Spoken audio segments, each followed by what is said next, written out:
Hi, this is May. And I'm Joy. Welcome to the QWERTY Writing Life podcast, where we have candid chats about our creative lives. May and I are friends, writers, and creatives who want to share our endeavors out loud. On this podcast, we're here to encourage each other, and you too, and share tools we've discovered or made up. So you can follow your passions with a little support. So grab your tea or your coffee, and let's get started.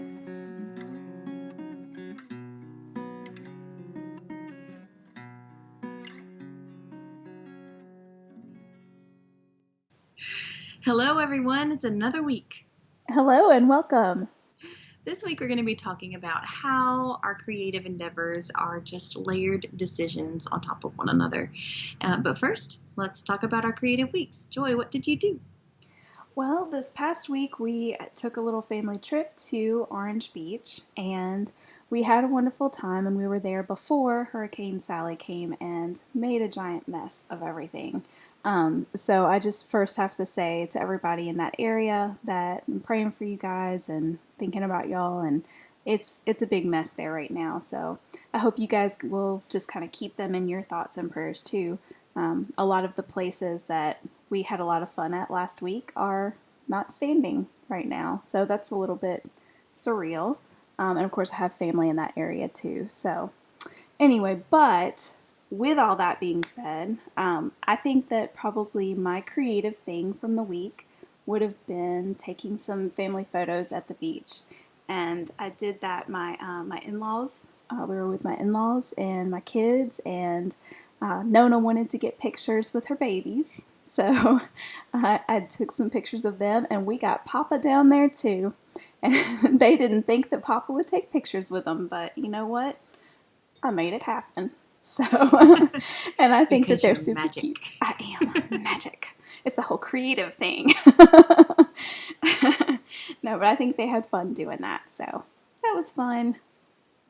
Yeah. So what about you? Tell me about your creative week.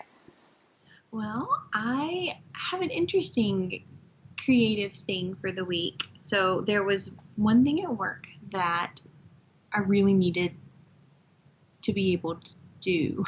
Mm-hmm.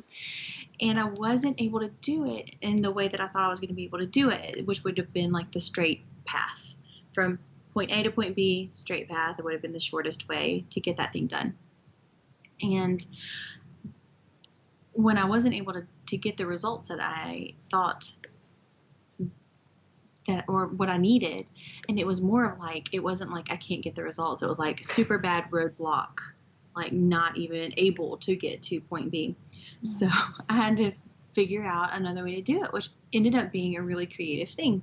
So I can't tell you the details of it because it was all worky things, but I was able to come up with a different path, which actually at the end of the day, even though the road is a bit zigzagged to my destination, it is going to give us more information and be more helpful than the original solution would have been. So I know. Good I love for you. And I kept thinking, pivot. Yes. I feel like that should just be the word of the year, right? I know. But it also made me think of this podcast episode, too, because it was just another little decision that I had to make. And whenever one decision didn't work, I made another one. And it was just a layering of decisions to get to the end result that I needed, which brings us right into our topic. There you go. That's perfect. Mm-hmm. Oh, yes.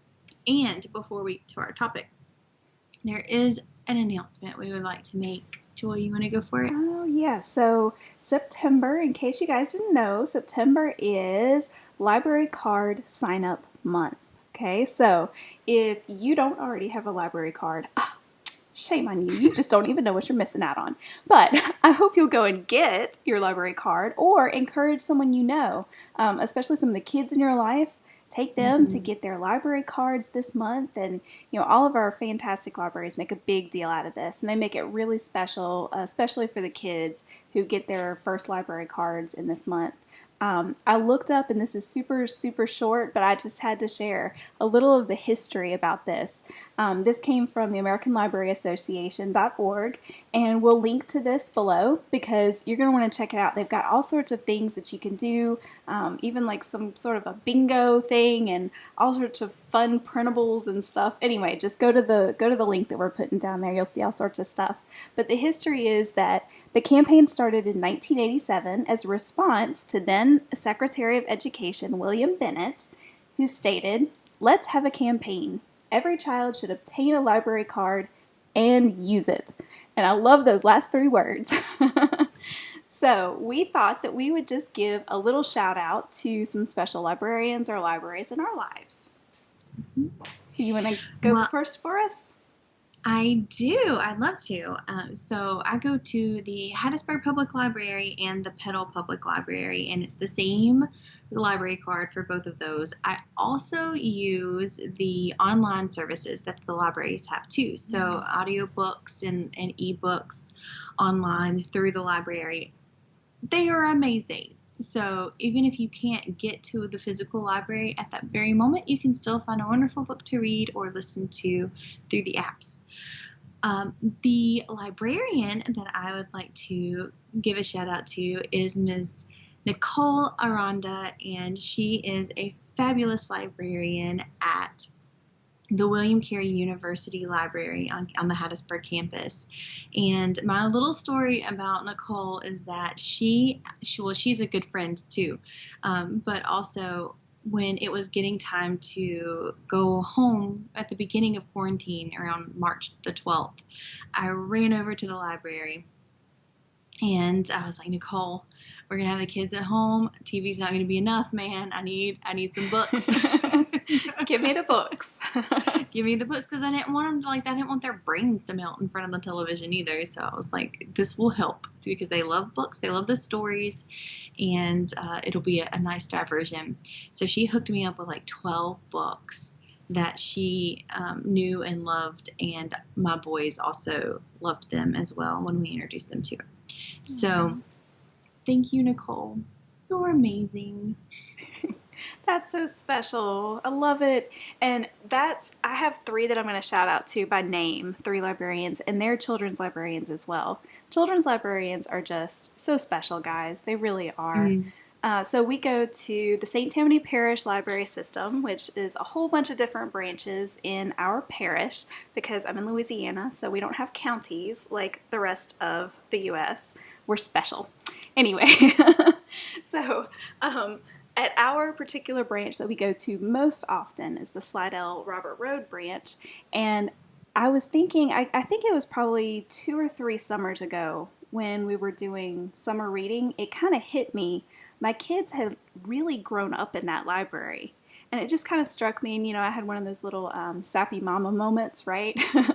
But there are 3 children's librarians that they have just loved and adored and still hold a very special place in our hearts, and that's Miss Mim, and she was the very first one. In fact, I would probably say she was my first friend here in Slidell when we moved here, because that was the first thing that I found was the library, right? So Miss Mim was absolutely adorable. Kids loved her, and then when she retired, Miss Jen took over. And she was just a bundle of energy and so much fun, so many great programs. And she has taken that energy to a nearby elementary school where she's the librarian there. And now we have Miss Alexis. And so we have just been blessed with 3 absolutely wonderful children's librarians just at our little branch. And we've got a whole bunch of branches in our parish, so they're all phenomenal. So if you want your own personal librarian story, go get you a library card. Exactly. And you will find, on this day of days. Yes, you will find that everyone who works in a library is just wonderful. And they all love stories, and there's just something special about that. So go get you a library card during the National Library Card Sign-Up Month. Yep, you won't regret it. Nope. All right, so diving back into our topic for tonight, talking about layers of creative decisions. So, as Yes. creatives, our days are just filled with decisions, right? Mm. We have time decisions, like how much time do we devote to our creative projects versus our day jobs versus our families and friends? That's a big one. Business decisions. How much revenue should I invest in advertising? Things like that. And then specifically creative decisions like, as a writer, do I keep this character and develop them more? Or do I cut them out and give their important roles to another character or characters? If you're an artist, what colors do I use? What brushstrokes should I use? As a musician, should I play this stanza slowly or make it a gradual crescendo? All of these decisions that we make throughout the day. Yeah, and so I was listening to Kim Halzabia. She did a live Facebook video of her process, like how she made a canvas. So she's an artist, and we interviewed her in season 1. I think she was our first interview, if I recall correctly. She was, for the yeah. QWERTY Writing Life podcast. Yeah, so I was watching her Facebook live video, and it really kind of sparked this thought into me. So she did this Facebook live where she was working on a painting, and she was using ideas from the live comments. So she was saying, well, what do you think about, or, what do you think this looks like? And she's an abstract artist, and she does real life paintings and things too. But at the time she was working on more of an abstract painting. And so she would ask the questions to the people who are watching the live video, like, what do you see?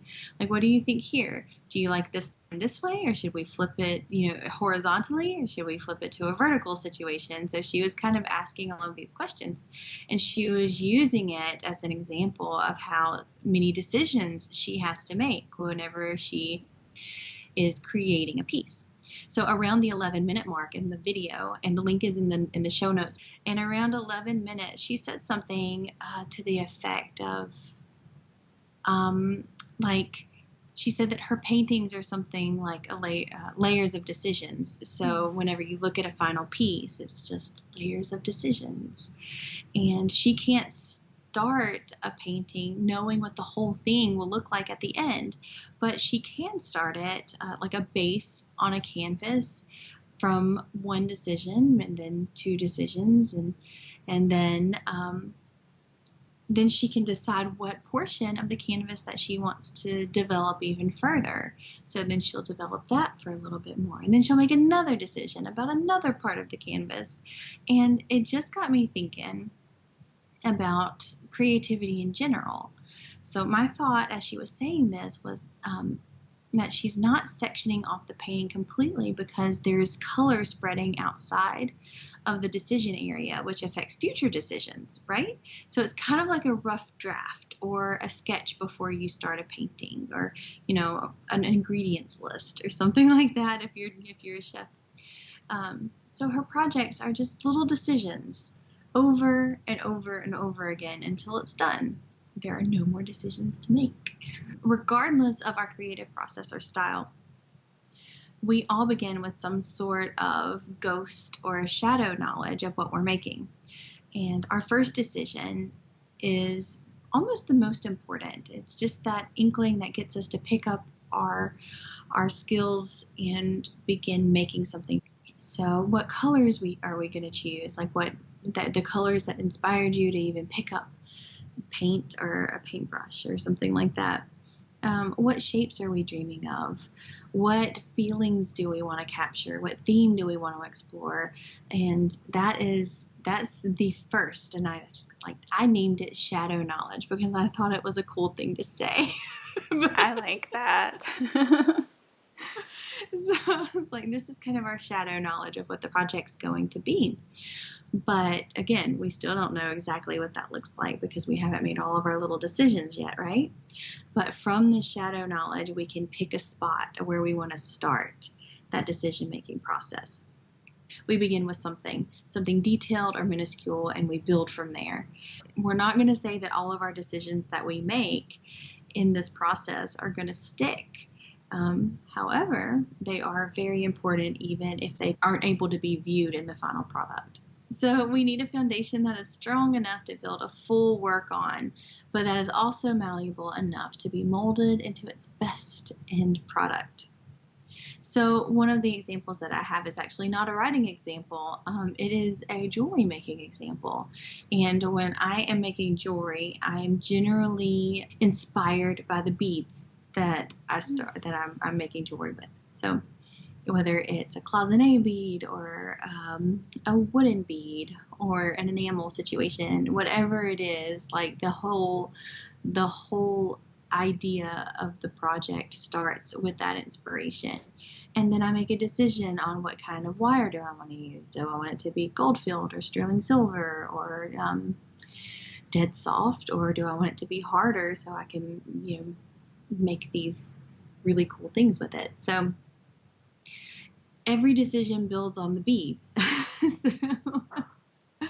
But the beads are generally that first spark, that shadow knowledge of what the project's going to be.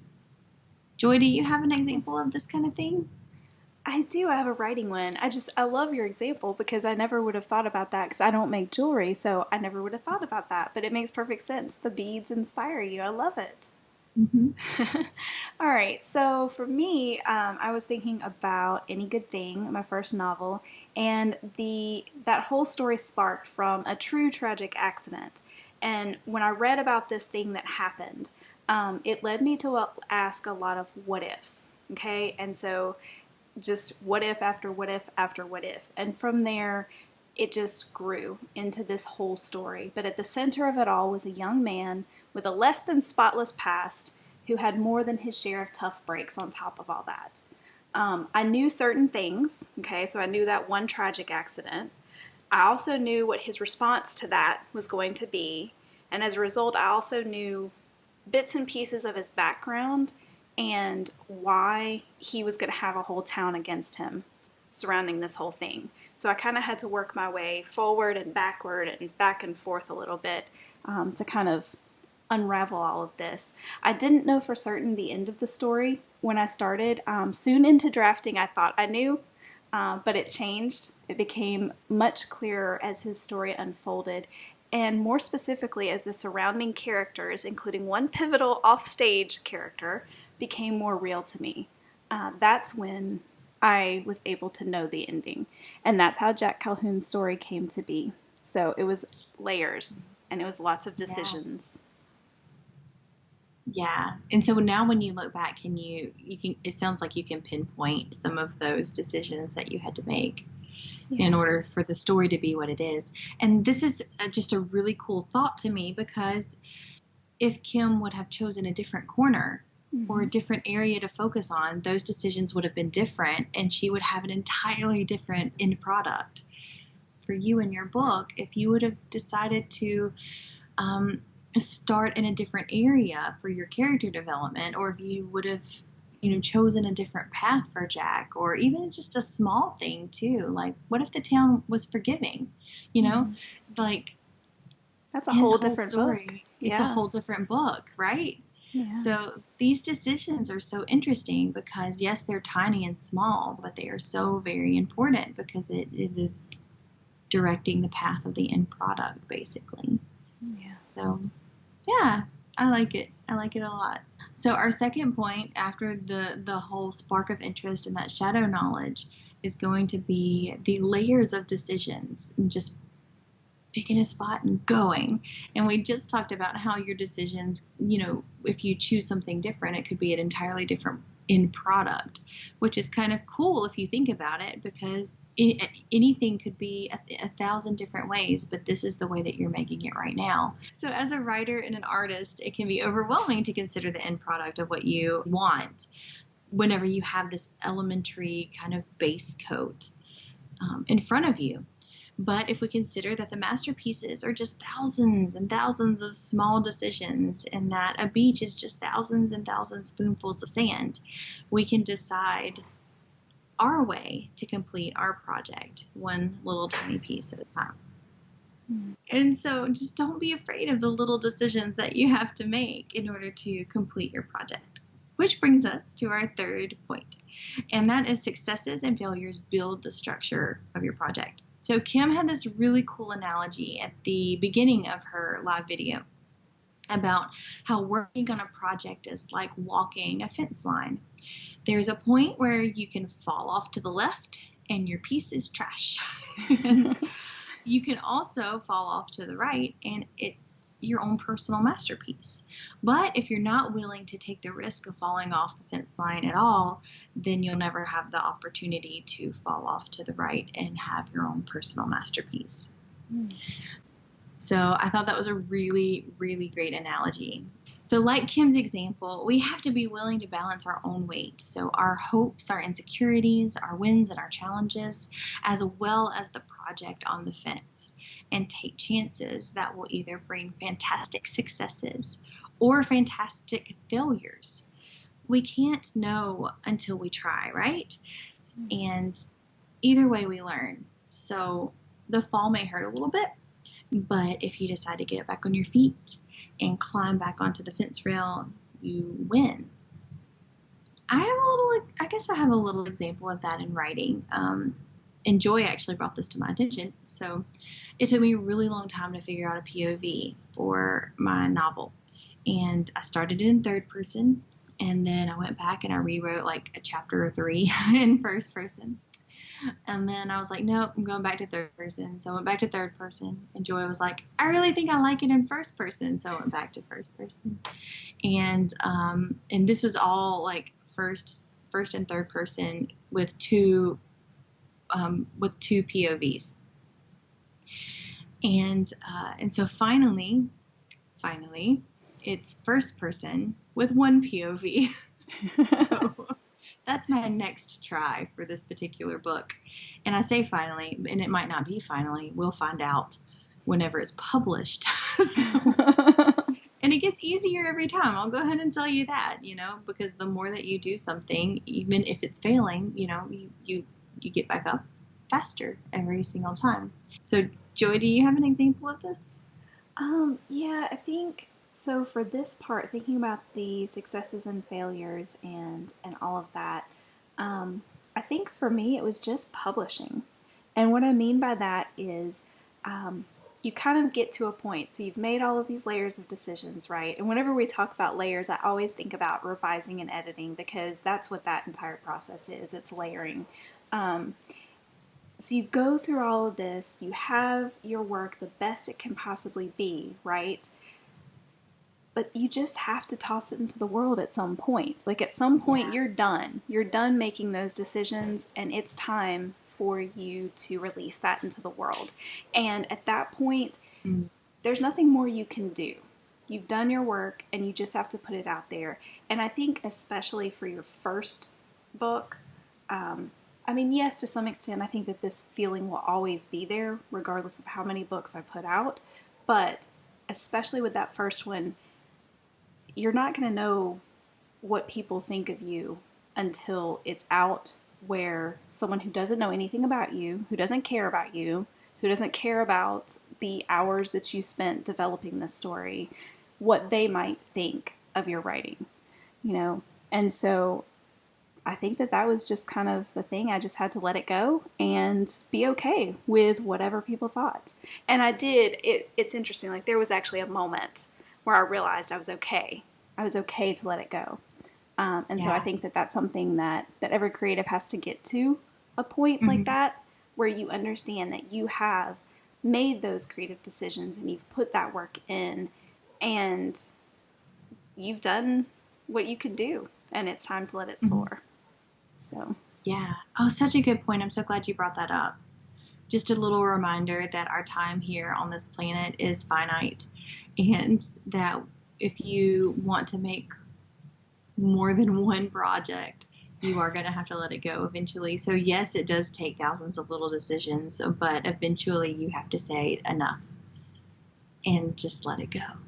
And finally, we are going to talk a little bit about practicing. So making decisions is hard. We talked about that at the beginning, right? Even if it's trying to decide what you're going to have for dinner or how you're going to spend your time, decisions are hard. And we make a ton of them all the time. And we can get that decision fatigue where we just can't fathom making one more decision. And sometimes that's one way that we have trouble with our creative endeavors because we're just so tired in our regular life. So we can develop ways to make our decisions a little bit easier. And some of that is like bulk decision making. So meal prep, for example, is a bulk decision maker. So you decide all of your meals in one go, and then you just follow the plan that you made. And that can help. Those kind of things can help relieve the number of decisions that you have to make in a day. And if you can do some of that bulk decision making, that's great. So creative endeavors are a little bit different there because we're talking about these little decisions that we're making all over this project, right? So there's not a lot of bulk decision making that you can do. You can do some of that in writing, I think, because you're making these decisions about your characters.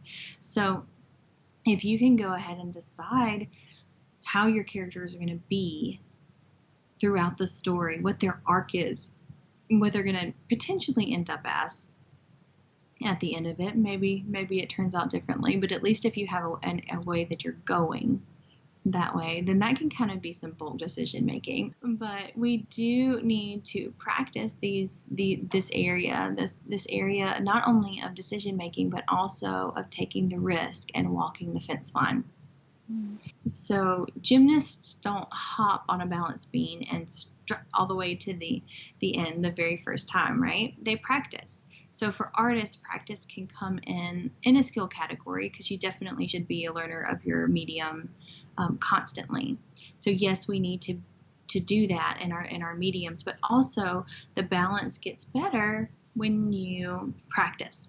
So I'm not necessarily talking about like, can you finish a project and have clean laundry at the same time? The answer to that is no, you can't. No. So ask us how we know. And if you can, don't tell us. So, but I'm speaking more on balancing the act of creating with your internal dialogue and your emotions.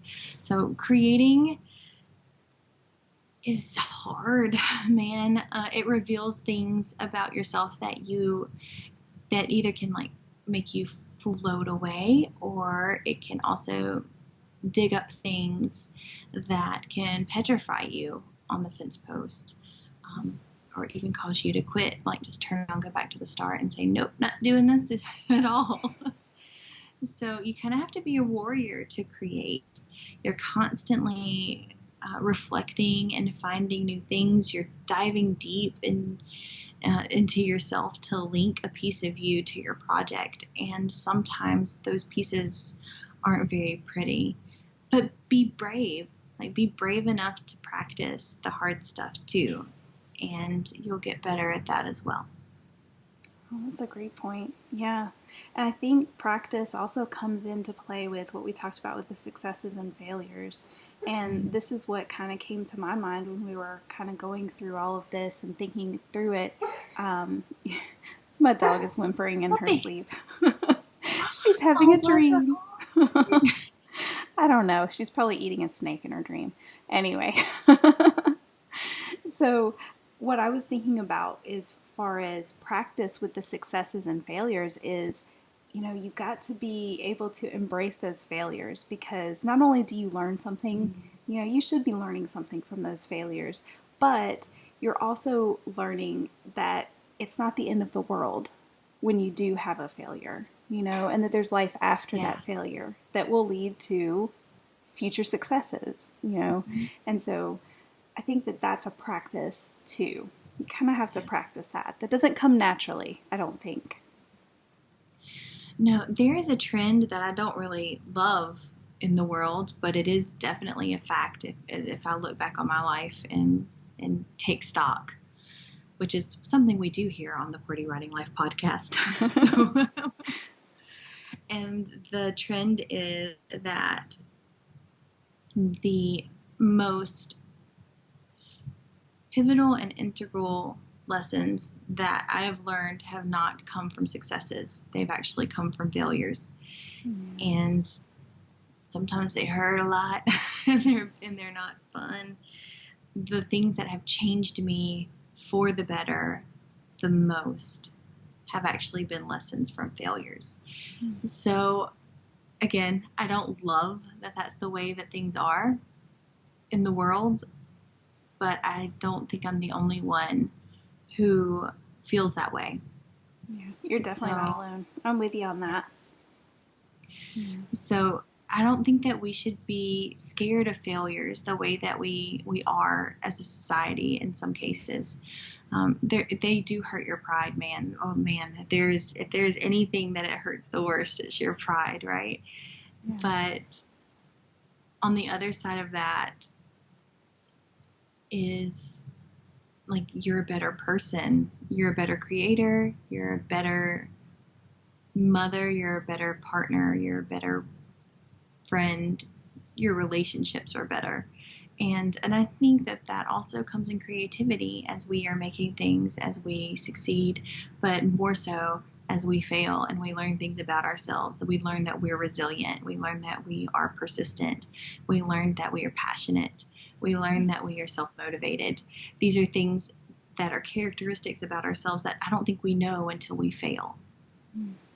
Yeah. There's my 2 cents. Those are some good 2 cents. That was about $20 worth of 2 cents. This was supposed to be a light episode, and I'm like slamming it down with the bricks. So, should we do the QWERTY challenge, Joy? Yeah, go for it. Okay. So think back on the process of a project that you finished. Can you identify some of the small decisions you had to make, and which ones built on top of each other to create the final project, and which ones are hidden ones that you can't see at the first glance? Some projects have a recipe, a blueprint, or a plan, but each decision you made around the plan infused you to the end result. Have you considered the layers of decisions in creative work before? If not, as you are working on your current problem, observe how this theory is proven true or false. Give us an email at editorial@logosandmythospress.com and start up a conversation. We'd love to hear from you, all about your layers of decisions and your creative work. Well, you guys have a great week, and we'll see you next time. Go make something. Bye. Bye. Thanks for listening until the end. Seriously, you're a trooper. Do you think QWERTY Writing Life is the bomb? May, you just said the bomb. Don't you censor me. If you think QWERTY Writing Life rocks ice for real, oh my word, please rate, review, and share us with others. If you have questions about this week's episode or want to start a conversation, you can reach us by visiting QWERTYWritingLife.podbean.com. We'll be back next week with more candid chats for you.